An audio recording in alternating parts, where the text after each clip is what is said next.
رب العالمین والصلاة والسلام علی سید الانبیاء والمرسلین اما بعد فاعوذ باللہ من الشیطان الرجیم بسم اللہ الرحمن الرحیم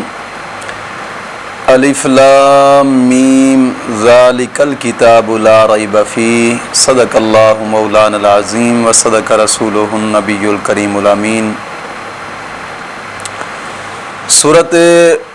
فاتحہ کی تفسیر مکمل طور پہ ختم ہوئی تھی اور اس کے بعد ہم نے سورۃ بقرہ کی آیت نمبر 1 الف لام میم پر تبصرہ کیا تھا، اور اب سورۃ بقرہ کی دوسری آیت کریمہ جس کی تفسیر ہم نے پڑھنی ہے، لیکن اس سے پہلے قرآن کریم کے چند نام اور ان کی وجہ تسمیہ بیان ہوتی ہے تاکہ آگے تفسیر میں ہر جگہ پہ بیان کرنا اچھا نہیں، تاکہ ایک ہی جگہ پہ کچھ نہ کچھ بیان ہو جائے، بس پھر آگے کا سبق آگے ہی چلتا رہے۔ یاد رکھیے گا کہ قرآن کریم کے 32 نام ہیں، 32 نام۔ کتاب، فرقان، قرآن، ذکر و تذکرہ، تنزیل، حدیث، موعظہ، حکمت، شفا، ہدا، صراط مستقیم، حبل، رحمت، روح، قصص، تبیان، بیان، بصائر، فصل، نجوم، مثانی، نعمت، برہان، بشیر، نذیر، قیم، مہیمن، ہادی، نور، حق، عزیز، کریم، عظیم، مبارک، یعنی یہ تمام نام قرآن کریم کے ہیں اور 32 نام ہیں قرآن کریم کے۔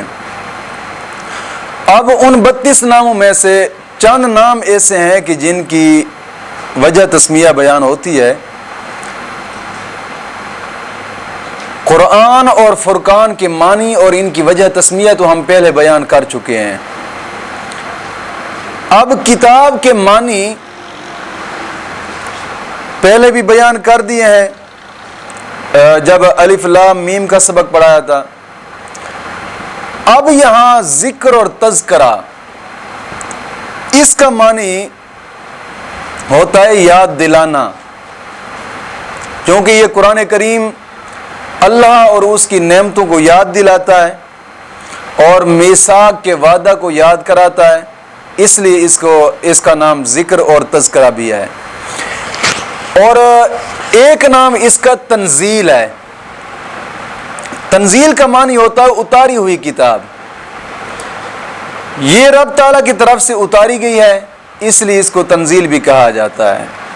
اور ایک نام اس کا حدیث، اور حدیث کا معنی ہوتا ہے نئی چیز، نئی یا کلام یا بات، یہ سب معنی حدیث کے ہوتے ہیں، چونکہ تورات اور انجیل کے جناب علی مقابلہ میں یہ دنیا میں بعد میں آیا اور ایک نئی چیز ہے،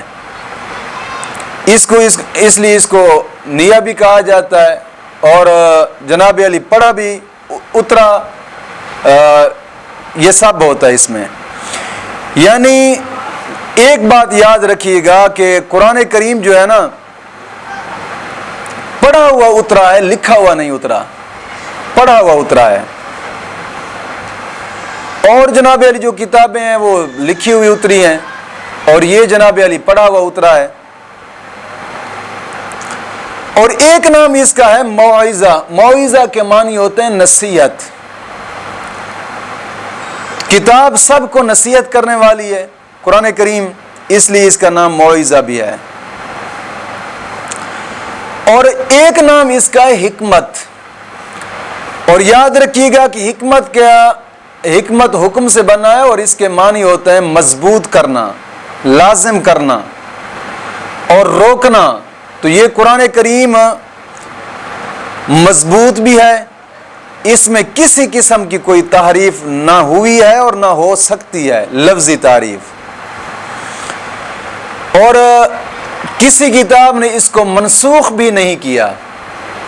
یہ مضبوط بھی ہے، اور بری باتوں سے روکنے والا بھی ہے، اس لیے اس کا معنی روکنا بھی ہوتا ہے۔ اور ایک معنی اس کا ہوتا ہے شفا، یہ ظاہری اور باطنی ہر بیماری کا علاج ہے، اس لیے اس کا نام شفا بھی ہے۔ اور ایک نام اس کا ہدا اور ہادی کہا جاتا ہے، یہ اس لیے کہ لوگوں کو یہ رب تعالیٰ کا سیدھا راستہ دکھاتا ہے، اس لیے اس کا نام ہادی بھی ہے۔ اور صراط مستقیم بھی اس کا نام ہے کہ صراط مستقیم راہی اپنی منزل پر اس پر عمل کرنے کے ساتھ بڑا آسانی سے پہنچ سکتا ہے، اس لیے اس کا نام صراط مستقیم بھی ہے۔ اور اس کا نام حبل بھی کہا جاتا ہے، حبل بھی اس کا نام ہے۔ اور یاد رکھیے گا کہ حبل کا معنی ہوتا ہے رسی، اور رسی سے 3 کام لیے جاتے ہیں۔ ایک تو جناب علی چند بکھری چیزوں کو اکٹھا کر کے رسی سے باندھ دیں، مضبوط ہو جاتی ہیں، اکٹھی ہو جاتی ہیں۔ اور دوسرا، اسی رسی کے ہی ذریعے جناب علی کشتی پار لگ جاتی ہے، اس لیے اس کا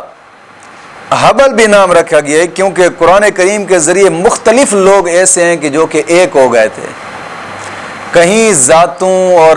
جناب علی رنگ کو نہیں دیکھا گیا، مختلف قسم کے لوگ ایک ہوئے ہیں، اور اسی برکت سے ہی جناب علی کفر کے اندھیرے سے نجات ملی اور اسلام کی روشنی میں لوگ داخل ہوئے ہیں۔ ایک اس کا نام رحمت بھی ہے، یہ علم ہے اور جہالتوں کے اندھیروں سے روشنی کی طرف لاتا ہے، اس لیے جناب علی جہالتیں اور گمراہیاں یہ زحمت ہیں اور علم رحمت ہے، تو یہ جہالتوں کے اور گمراہیوں کے اندھیرے سے نکال کر روشنی کی طرف لاتا ہے، اس لیے اس کا نام رحمت بھی کا رکھا گیا ہے۔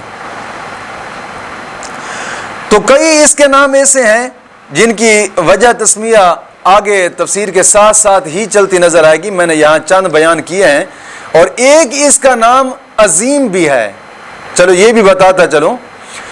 عظیم کے معنی ہوتا ہے بڑا، تو یہ چونکہ سب سے بڑی کتاب یہی ہے دنیا میں، سب سے اعلیٰ کتاب یہی ہے، اس لیے اس کا نام اس کو عظیم بھی کہا جاتا ہے۔ اور